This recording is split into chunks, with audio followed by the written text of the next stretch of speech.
आत्ता आपण जी घटना बघणार आहोत ती घटना अत्यंत दुर्दैवी आहे, अत्यंत विदारक आहे। आता त्या घटनेवर जास्त बोलण्यापेक्षा आपण डायरेक्ट त्या घटनेला सुरुवात करूया।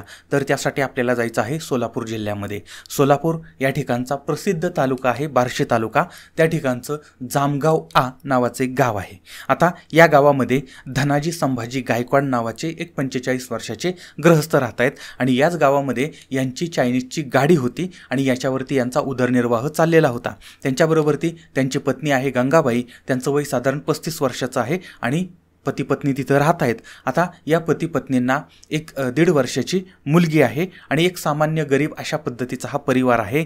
पण आणि काही दिवसातच यांना एक गुड न्यूज पण मिळालेली होती। यांच्या घरामध्ये नवीन पाहुणा येणार होता आणि पत्नी गंगा ज्या आहेत त्या गर्भवती होत्या आणि साधारणपणे 7-8 महिने झाले होते आणि आता केवळ 1-2 महिन्यामध्येच लहान बाळ यांच्या घरामध्ये येणार होतं, घराचं गोकुळ होणार होतं। पण एका रात्रीत या घराचं स्मशान झालं।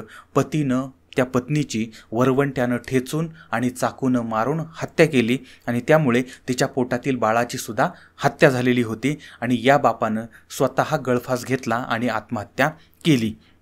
आता ही घटना सविस्तरपणे आपल्याला बघायची आहे आणि त्यापूर्वी या परिवाराची पार्श्वभूमी सुद्धा अत्यंत महत्त्वाची आहे। साधारणपणे 19-20 वर्षापूर्वी धनाजी गायकवाड यांचं लग्न झालेलं होतं, त्यांच्या संसाराला सुरुवात झाली होती। पण पती आणि पत्नी यांच्यामध्ये काही कारणांनी वाद सुरू झाले होते आणि या वादातून धनाजीनं त्याच्या पत्नीची हत्या केलेली होती। त्याच्यानंतर पोलिसांनी याला अटक केली, त्यानंतर कोर्टामध्ये केस उभी राहिली आणि या धनाजीला 15 वर्षाची शिक्षा झाली होती आणि आता तो जेलमध्ये गेलेला होता। जेलमध्ये गेला, 15 वर्षाची शिक्षा त्यानं भोगली आणि 15 वर्षानंतर तो जेलमधून बाहेर आला। बाहेर आल्यानंतर यानं गंगा नावाच्या एका महिलेबरोबर ती दुसरं लग्न केलं होतं आणि आता त्याचा परिवार पुन्हा एकदा सुरू झालेला होता। आता या परिवाराचा उदरनिर्वाह करावा याच्यासाठी मग त्यानं गावातच चायनीजची गाडीसुद्धा सुरू केली होती। संसार सुरू होता, त्यानंतर त्याचा व्यवसाय जो आहे तो सुद्धा चाललेला होता। आता या काळामध्ये यांना एक मुलगी झाली, ती साधारणपणे 1 वर्षभराची होती आणि यांना गुड न्यूज मिळाली होती, पत्नी पुन्हा गर्भवती राहिलेली होती। पण याच काळामध्ये या पती पत्नींच्या वादाला सुद्धा सुरुवात झाली होती। आता काही माध्यमातून अशी पण माहिती समोर येते की हा पती जो आहे तो रागीट आणि संशयी स्वभावाचा होता आणि यामुळे यांच्या वादामध्ये, यांच्या भांडणामध्ये भर पडत होती। तारीख आहे 1 सप्टेंबर 2023। या दिवशी शुक्रवारी रात्री साधारण 10च्या सुमारास या धनाजीनं त्याची चायनीजची गाडी जी आहे ती गाडी बंद केली आणि तो घरी आला। याच्यानंतर मग काही जेवण खाणं वगैरे रोज ज्या पद्धतीनं होतं त्या पद्धतीनं ते झालं। आतून दरवाजा त्यानं बंद केला। आता रात्री काहीतरी कारणावरून पती आणि पत्नी यांच्यामध्ये काहीतरी वाद झाला होता, आरडाओरडा झालेला होता। पण हे जे भांडण आहे किंवा हा जो वाद आहे ते त्यांचं नेहमीचं होतं, त्याच्यामुळे नंतर ते मिटलं आणि ते घर जे आहे ते शांत झालेलं होतं। त्याच्यानंतर दुसरा दिवस उजाडला, 2 सप्टेंबर शनिवार। आता सकाळ झाली पण दरवाजा काय उघडला नाही, दरवाजा बंदच होता। दिवसभर यांच्या घरातून काहीच हालचाली नव्हत्या, हालचाली जाणवत नव्हत्या। पण या घरातून त्या लहान मुलीच्या रडण्याचा आवाज येत होता। आता ज्या घरामध्ये लहान मुलं असतात त्या घरातून रडण्याचा आवाज येणं ही सामान्य गोष्ट होती आणि त्यामुळे आजूबाजूच्या कुणालाही याबाबत काही शंका आली नाही। दुपार झाली तरी काय हालचाली नव्हत्या। त्यानंतर संध्याकाळ व्हायची वेळ झाली होती तरीही हे घर शांत होतं, काही हालचाली वगैरे नव्हत्या। पण या घरातून कसला तरी दुर्गंध यायला सुरुवात झाली होती आणि लहान मुलाचं रडणंसुद्धा ऐकायला येत होतं। आता एकतर वेगळा वास आणि लहान मुलाचं रडणं याच्यामुळे त्या आजूबाजूचे जे ग्रामस्थ होते त्यांना संशय आला आणि त्या ग्रामस्थांनी बार्शी ग्रामीण पोलिसांशी संपर्क साधला आणि त्यांना अशा पद्धतीची माहिती दिली।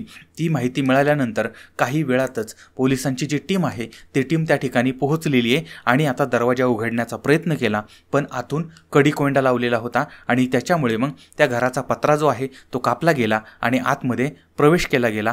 आता घटनास्थळी अत्यंत भयंकर असं दृश्य होतं आणि त्यामुळे पोलिसांना आणि ग्रामस्थांनाही धक्का बसलेला होता, कारण ती 1.5 वर्षाची मुलगी जी आहे ती रक्तानं लाल झाली होती. बाजूला तिच्या आईचा मृतदेह पडलेला होता. त्या निष्प्राण देहावरती हे छोटंसं बाळ रडत होतं. आपली आई उठत का नाही आहे, आपली आई का झोपलेली आहे, आपल्याला ती जवळ का घेत नाही, यासाठी ते बाळ रडतं आहे. आणि कालपासून ते बाळ उपाशी असावं असं तिथं जाणवत होतं. म्हणजे कालपासून त्या बाळाच्या पोटात अन्नाचा कणही नव्हता. एका बाजूला रक्तानं भिजलेला चाकू पडलेला होता, रक्तानं भिजलेला वरवंटा पडलेला होता आणि त्या ठिकाणी त्या बाळाच्या बापाने म्हणजेच त्या पतीनं गळफास घेतलेला होता.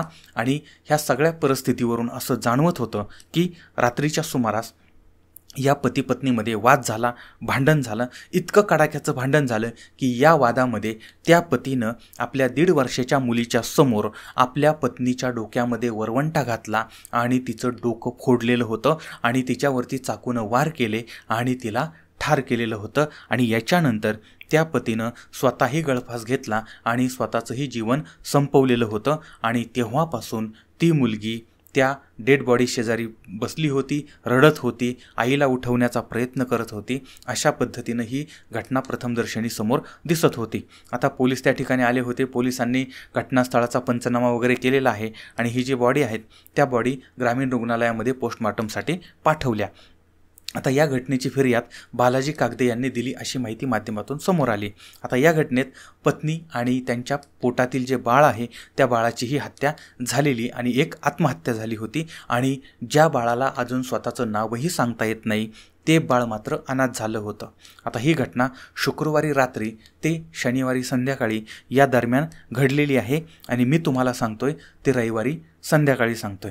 आणि त्याच्यामुळे आत्तापर्यंत जी माहिती समोर आलेली आहे ती फक्त तुमच्यासमोर मांडण्याचा मी प्रयत्न केलेला आहे. आता याच्यामध्ये अजूनही काही नवीन माहिती, वेगळी माहितीसुद्धा आपल्यासमोर येऊ शकते. आता जर समजा तुम्ही या भागातील असाल, या गावातील असाल आणि याच्याबद्दलची जर काही नवीन वेगळी माहिती तुमच्याकडे असेल तर तीसुद्धा कमेंट बॉक्समध्ये जरूर कळवा. आता या सगळ्या प्रकरणामधून आपल्याला धडा काय मिळतो?